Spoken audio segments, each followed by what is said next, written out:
ಇದು ನೊಳಂಬರ ರಾಜಧಾನಿ ಹೇಮಾವತಿ. ಇದು ಇತಿಹಾಸ ಪುಟಗಳಲ್ಲಿ ನಿರ್ಲಕ್ಷ್ಯಕ್ಕೊಳಗಾದ ಒಂದು ಸಾಮ್ರಾಜ್ಯ ನೊಳಂಬರು. ನೊಳಂಬರು ಈ ಹೇಮಾವತಿಯನ್ನು ರಾಜಧಾನಿಯನ್ನಾಗಿ ಮಾಡಿಕೊಂಡು ಸುಮಾರು 400-500 ವರ್ಷಗಳ ಕಾಲ ರಾಜ್ಯವನ್ನು ಆಳಿದ ಈ ಹೇಮಾವತಿಯು ಈಗಿನ ಆಂಧ್ರ ಪ್ರದೇಶದ ಸತ್ಯಸಾಯಿ ಜಿಲ್ಲೆ, ಮಡಕಶಿರ ತಾಲೂಕು, ಅಮರಾಪುರ ಮಂಡಲದಿಂದ ಸುಮಾರು 12 ಕಿಲೋಮೀಟರ್ ಇರುವ ಈ ಹೇಮಾವತಿಯು ಗತಕಾಲದಲ್ಲಿ ಸುಮಾರು 7ನೇ ಶತಮಾನದಿಂದ 11ನೇ ಶತಮಾನದ ಮಧ್ಯದವರೆಗೂ ನೊಳಂಬರು ಈ ಪ್ರಾಂತ್ಯವನ್ನು ಆಳಿದ್ದಾರೆ. ನೀವು ನೋಡುತ್ತಿರುವ ಈ ಹೇಮಾವತಿಯ ಒಂದು ಮುಖ್ಯ ದ್ವಾರದಲ್ಲಿ ಕಾಣಲ್ಪಡುವ ಒಂದು ಸುಂದರ ಶಿಲಾಕೃತಿಯನ್ನು ನೀವು ನೋಡಿದರೆ, ಇದು ಮುಖ್ಯ ದ್ವಾರದ ಮುಂದೆ ಒಂದು ಶಿವನ ತ್ರಿಶೂಲ ಹಾಗೂ ಧ್ವಜಸ್ತಂಭ ಇರುವುದನ್ನು ನೋಡಿದರೆ, ಇನ್ನು ನಾವು ಒಳಗಡೆ ಕಾಲಿಟ್ಟರೆ ನಿಮಗೆ ಮೇಯ್ನಾಗಿ ಮುಂದೆ ಸಿಗುವುದೇ ಎಂಜೇರು ಸಿದ್ದೇಶ್ವರ ದೇವಸ್ಥಾನ. ಇದನ್ನು ಮುಂಚೆ ಪೆಂಜೇರು ಅಂತ ಇದ್ದರು, ಮತ್ತು ಎಂಜೇರು ಅಂತ ಆಗಿ ಈಗ ಹೇಮಾವತಿ ಅಂತ ಕರಿತಾ ಇದ್ದಾರೆ. ಇದು ಎಂಜೇರು ಸಿದ್ದೇಶ್ವರ ದೇವಸ್ಥಾನ. ನೊಳಂಬ ರಾಜರು ಕಟ್ಟಿಸಿರುವಂಥ ಈ ಎಂಜೇರು ಸಿದ್ದೇಶ್ವರ ದೇವಸ್ಥಾನದ ಒಂದು ಕಂಬಗಳನ್ನು ನೋಡಿ, ಎಷ್ಟು ವಿಚಿತ್ರವಾಗಿ ಅಲಂಕೃತವಾಗಿ ಕಂಬಗಳ ಕೆತ್ತನೆಯನ್ನು ಆ ಕಾಲದಲ್ಲಿ ಶಿಲ್ಪಿ ಮಾಡಿರುತ್ತಾರೆ. ಇದು ಸುಮಾರು 1600-1400 ವರ್ಷಗಳ ಹಿಂದಿನ ಒಂದು ಈ ಕಲೆ. ಕೇವಲ ಒಂದೇ ಒಂದು ಅಡಿಯ ಕಲ್ಲಿನಲ್ಲಿ, ಒಂದೇ ಒಂದು ಅಡಿ ಅಗಲ ಇರುವ ಕಂಬದಲ್ಲಿ ಎಂಥ ಒಂದು ಶಿಲ್ಪಾಕೃತಿಯನ್ನು ಕೆತ್ತಿರುತ್ತಾರೆ ಆಗಿನ ಶಿಲ್ಪಿಯವರು. ಒಳಗಡೆ ಎಂಟ್ರಿ ಇದೆ, ಎಡಗಡೆ ಮತ್ತು ಬಲಗಡೆ ಎರಡೂ ಸಹ ದ್ವಾರ ಇದೆ. ನಾವು ಮುಂದೆ ನೋಡಿದರೆ ಮಾನವ ರೂಪದಲ್ಲಿರುವ ಶಿವ. ಇದು ಪ್ರಪಂಚದಲ್ಲೇ ಎಲ್ಲೂ ಇಲ್ಲ ಈ ರೀತಿ ಮಾನವ ಆಕೃತಿಯಲ್ಲಿರುವ ಶಿವ. ಇದು ಒಂದು ವಿಶೇಷ. ಗರ್ಭಗುಡಿಯಲ್ಲಿ ಮಾನವ ರೂಪದಲ್ಲಿ ಪೂಜಿಸಲ್ಪಡುವ ಒಂದೇ ಒಂದು ಸ್ಥಳವೆಂದರೆ ಅದು ಹೇಮಾವತಿ. ಶಿವನ ಮೂರ್ತಿ ಮಾನವ ರೂಪದಲ್ಲಿ ಗರ್ಭಗುಡಿಯಲ್ಲಿ ಪ್ರತಿಷ್ಠಾಪಿಸಿ ಪೂಜಿಸುತ್ತಾರೆ. ಇದು ಎಡಗಡೆ ಬಂದರೆ ಹೇಮಾವತಿ ಪ್ರಾಂತ್ಯವನ್ನು ಕಾಪಾಡುತ್ತಿರುವ ಕಾಲಭೈರವೇಶ್ವರ ಸ್ವಾಮಿ. ಇಲ್ಲಿ ಇದನ್ನು ಚೇಳು ಸಿದ್ದೇಶ್ವರ ಅಂತಲೂ ಸಹ ಕರೆಯುತ್ತಾರೆ. ಈ ದೇವರಿಗೆ ಪೂಜೆಯನ್ನು ಮಾಡಿಸಿ ಹರಕೆಯನ್ನು ಕೊಟ್ಟರೆ ಯಾವುದೇ ರೀತಿಯ ಚೇಳು ಆಗಲಿ ಹಾವು ಆಗಲಿ ಕಾಣುವುದಿಲ್ಲ. ಮತ್ತು ಬಲಗಡೆ ಒಂದು ವಿಘ್ನೇಶ್ವರನ ದೇವಸ್ಥಾನವಿದೆ.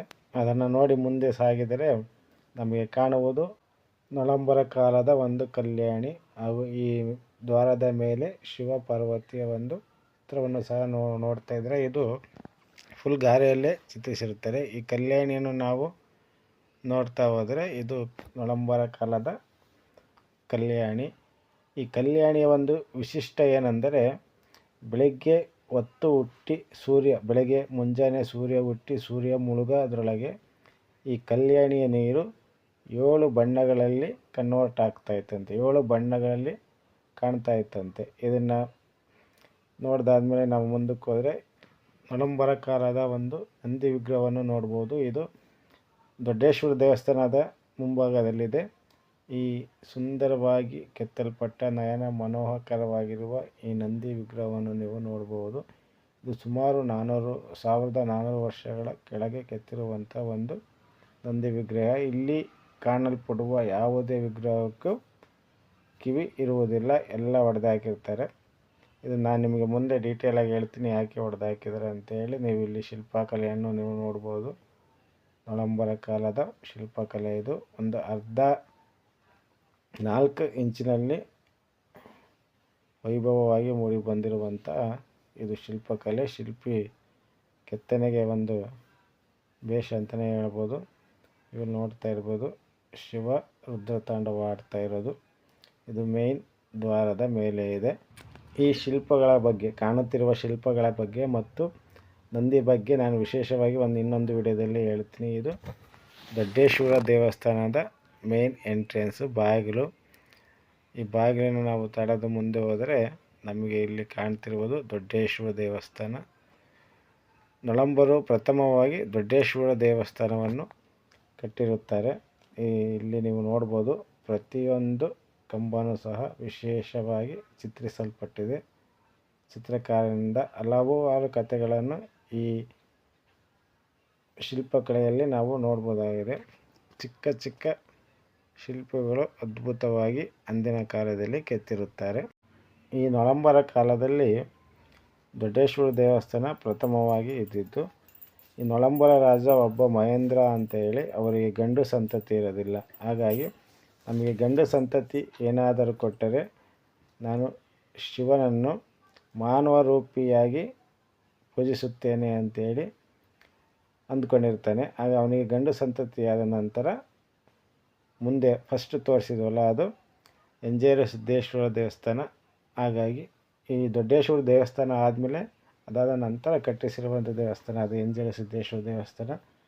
ನೀವು ಕಂಬದಲ್ಲಿ ನೋಡ್ತಾ ಇದ್ರೆ ಶಿವ ಪಾರ್ವತಿಯವರನ್ನ. ಇದಕ್ಕೆ ಒಂದು ವಿಶೇಷವಾಗಿ ಬೇರೆ ಕಥೆನೇ ಇದೆ. ಇದಾದಮೇಲೆ ನಾವು ನೋಡ್ತಾ ಇದ್ವಿ ನೊಳಂಬರ ಕಾಲದ 3ನೇ ದೇವಸ್ಥಾನ. ಅದೊಂದು ವಾಸ್ತುಶಿಲ್ಪವನ್ನು ಸಹ ನೀವು ನೋಡ್ತಾ ಇದ್ದೀರ. ಇಲ್ಲಿ ಆಲ್ಮೋಸ್ಟ್ ಪೂಜೆ ಮಾತ್ರ ಅದು ಕಡಿಮೆ ಅನಿಸುತ್ತೆ. ಇದು ಮಲ್ಲೇಶ್ವರ ದೇವಸ್ಥಾನ. ನೀವು ನೋಡ್ತಾ ಇದ್ದರೆ ನೊಳಂಬರ ಕಾಲದ ಮಲ್ಲೇಶ್ವರ ದೇವಸ್ಥಾನ. ಮಲ್ಲೇಶ್ವರ ದೇವಸ್ಥಾನದ ಒಂದು ವಿಶೇಷ ನೋಟವನ್ನು ನೀವು ನೋಡ್ತಾ ಇದ್ದೀರ. ಹಾಗೆ ಇಲ್ಲಿ ಮಲ್ಲೇಶ್ವರ ದೇವಸ್ಥಾನ ಎದುರಿಗೂ ಸಹ ಒಂದು ನಂದಿ ಇದೆ. ಆಗಿನ ಕಾಲದ ನೊಳಂಬರ ಕಾಲದ ವಾಸ್ತುಶಿಲ್ಪವನ್ನು ಸಹ ನೀವು ನೋಡ್ತಾ ಇದ್ದೀರ. ಕಂಬಗಳನ್ನು ಯಾವ ರೀತಿ ಡಿಸೈನ್ ಮಾಡಿದ್ದಾರೆ, ಯಾವ ರೀತಿ ಚಿತ್ರಿಸಿದ್ದಾರೆ ಅನ್ನೋದು ಸಹ ನೀವು ನೋಡ್ತಾ ಇದ್ದೀರ. ನಂದಿಯನ್ನು ನೀವು ನೋಡ್ತಾ ಇದ್ದೀರ. ಹಾಗೆ ಹಳೆಯದಾದ ಒಂದು ಕಂಬ ವಾಸ್ತುಶಿಲ್ಪ ಯಾವ ರೀತಿ ಇದೆ ಅಂತ ನೋಡ್ತಾ ಇದ್ದೀರ. ನೋಡಿದ್ರಲ್ಲ ಫ್ರೆಂಡ್ಸ್, ಹೇಗಿತ್ತು ಹೇಮಾವತಿಯ ಒಂದು ನೋಟ. ಇನ್ನೊಂದು ವಿರೂಪಾಕ್ಷ ದೇವಸ್ಥಾನ ಇದೆ. ಆ ವಿರೂಪಾಕ್ಷ ದೇವಸ್ಥಾನವನ್ನು ಇನ್ನೊಂದು ವಿಡಿಯೋದಲ್ಲಿ ನಾನು ನಿಮಗೆ ಈ ಮಲ್ಲೇಶ್ವರ ದೇವಸ್ಥಾನದ ನೋಟದ ಆದಮೇಲೆ ಮುಂದೆ ನಾವು ಬಂದರೆ ಈ ದೇವಸ್ಥಾನದಿಂದ ಹೊರಗಡೆ ಹೋಗುವ ಒಂದು ದಾರಿ ಇದೆ. ನೋಡ್ತಾ ಇದ್ದ ಹಳೆಯ ಕಾಲದಲ್ಲಿ ಕಟ್ಟಿರುವಂಥ ನೊಳಂಬ ರಾಜರು ಕಟ್ಟಿರುವಂಥ ಒಂದು ದೇವಸ್ಥಾನ. ಈಗ ನಾವು ಈ ದ್ವಾರದಿಂದ ಹೊರಗಡೆ ಹೋದರೆ ಎಡಗಡೆಗೆ ಒಂದು ವಿರೂಪಾಕ್ಷ ದೇವಸ್ಥಾನ ಇದೆ. ಆ ದೇವಸ್ಥಾನವನ್ನು ಇನ್ನೊಂದು ವಿಡಿಯೋದಲ್ಲಿ ನಾನು ನಿಮಗೆ ತೋರಿಸುತ್ತೇನೆ. ಈ ವಿಡಿಯೋ ನೋಡಿದ್ದಕ್ಕಾಗಿ ಧನ್ಯವಾದಗಳು. Thank you.